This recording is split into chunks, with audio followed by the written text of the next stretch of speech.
네, 존경하는 220만 도민 여러분, 반갑습니다. 논산 출신 더불어민주당 오인환입니다. 지난해 7월 25일에 저는 이 자리에 서서 농업기반시설의 관리권을 중앙정부의 농어촌공사에서 지방으로 이양해 줄 것을 촉구했습니다. 관련 법령 개정에 앞장서 달라고 요구했습니다. 오늘 다시 이 자리에 서서 요청드립니다. 지난 7월 10일 새벽 서천, 논산, 부여, 금산 등의 충남 남부 지역에서는 시간당 100mm의 폭우로 3명이 숨지는 등 큰 피해를 입었습니다.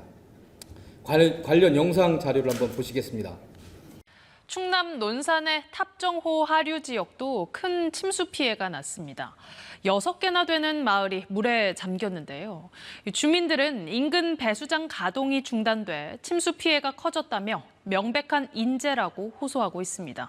이현경 기자가 취재했습니다. 도로와 논밭이 물에 잠겨 온데간데 없습니다.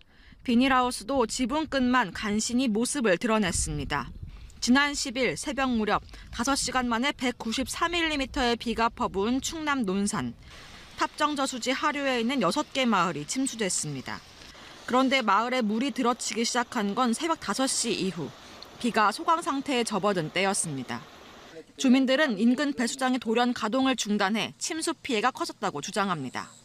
배수 펌프를 멈춘 거예요. 그때부터 비는 그쳤지만은 여기는 물은 계속 차고 있는 그런 상황이죠. 배수를 못 하니까. 배수장을 관리하는 농어촌공사는 어쩔 수 없었다는 입장입니다.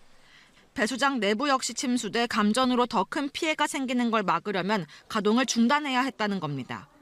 그러면서 감전 위험을 낮출 수 있게 배수장을 보수공사 중이지만 아예 신축하는 방안도 고려하겠다고 밝혔습니다. 문제는 이 지역이 지난해에도 비슷한 이유로 큰 수해를 입었다는 점입니다. 반복적인 재난이 지금 생기고 있거든요. 그러니까 작년에도 특별재난구역으로 선포가 됐었는데 올해는 더 많은 면적이 잠겼어요. 15일 어제 정부는 충남 논산을 포함해서 전국 5개 지역을 특별재난지역으로 선포하고 적극적인 지원을 약속했습니다. 충남도와 김태흠 도지사님의 발빠른 대처로 중앙정부를 움직인 결과입니다. 참 잘 해주셨습니다. 제가 살고 있는 논산 지역의 현재까지 조사된 피해 내용을 살펴보면 하천, 도로, 교량 등 공공시설 300여 건의 피해와 주택 침수, 학교 침수, 하우스 농경지 등 540건의 피해가 발생해서 170억 이상의 피해가 조사되었습니다. 어제까지 충청남도의 전체 농작물 피해는 8,072헥타르로 파악되어 있습니다. 도는 정부의 특별교부세를 포함해서 가용할 수 있는 예산을 총동원해서 피해 시설에 대해 응급복구를 할 계획입니다.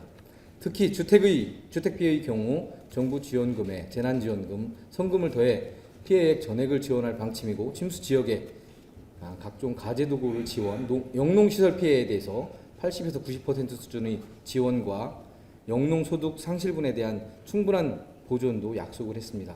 우리 충청남도는 참 잘 대응하고 있습니다. 문제는 농어촌공사의 대응입니다.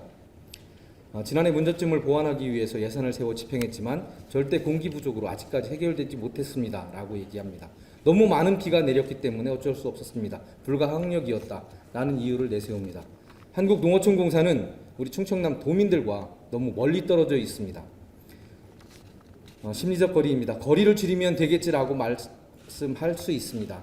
그러나 줄어들지 않습니다. 좀 더 심하게 말씀드리면 피해 농민 또는 재당사자들의 아픔에 공감하지 않고 잘못에 대해 변명하기 급급합니다. 그분들의 대답은 미안하지만 우린 잘못한 게 없고 예산과 시간이 부족했다입니다. 해마다 수해가 반복적으로 발생하고 있습니다. 농어촌공사와 충청남도가 함께 배수장 전체에 대해 조사 단위를 만들고 현황을 조사하고 적절하게 가동되었는지 작동되었는지 관리 책임을 다했는지 조사해야 합니다. 배수장에 대한 전수조사를 간곡히 요청드립니다. 아울러 다시 한번 말씀드립니다. 배수장 관리를 지방으로 이양해야 마땅하다고 생각합니다. 그래야만 우리 지역의 수해를 줄일 수 있고 예방할 수 있습니다. 평상시와 재난 발생 시 모두 재난의 관리 주체는 재난의 현장에 있어야 되고 농민들과 일상적인 소통을 전제로 폭우 발생 시에도 배수를 위해 배수장 가동과 피해를 최소화하기 위한 노력을 하기 위해서 비상소통이 잘 이루어질 수 있도록 시군의 재난관리자들이 배수장 관리 주체가 되어야 합니다. 마지막으로 이번 수해로 인해 충남 도민들에게 실질적인 피해 보상이 이루어질 수 있도록 지난해처럼 애써주시기를 부탁드리며 피해 복구를 위해 노력해 주시고 계시는 자원봉사자들께도 감사의 말씀을 드립니다. 발언을 마치겠습니다. 감사합니다.